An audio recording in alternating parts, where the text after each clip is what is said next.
Et si vous appreniez du jour au lendemain que vous êtes terriblement laid? C'est la drôle de mésaventure qui arrive au personnage principal de la pièce de théâtre Le Moche de Marius van Mayenburg, l'histoire d'un employé modèle, Monsieur Letteux, jugé trop laid pour lancer la dernière innovation de son entreprise par son entourage, mais également par sa femme.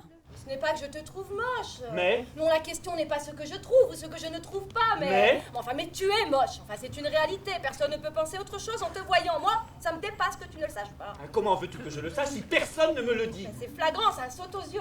Présenté au théâtre du Fort-Antoine par la Compagnie de l'Écho, Le Moche nous interroge sur notre société actuelle avec le diktat de l'apparence, de la beauté ou du conformisme. C'est une pièce comme ça qui évolue d'une manière assez fantastique, voire même un peu parfois comme une comédie grinçante, pratiquement farcesque, petit à petit un peu folle. On part dans une sorte de monde fou, un monde qui tourbillonne, où les comédiens, peu à peu, on ne sait plus qui est qui, puisque tout le monde se ressemble, et tout le monde finit par être la même personne. Est-ce que moi, ma femme, me reconnaîtra après? Espérons que non.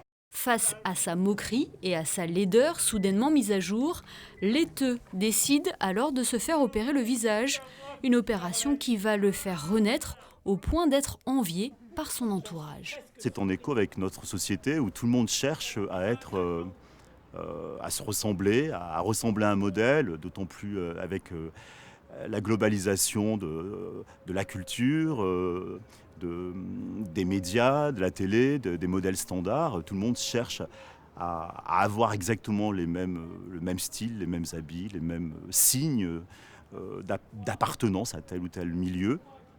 Et là, ça va bien plus loin parce que ça vient toucher à la falsification de la nature même de l'être humain. Comment l'être humain se modifie, se falsifie pour correspondre à un modèle repéré et le plus en vue. Et à une certaine beauté, évidemment.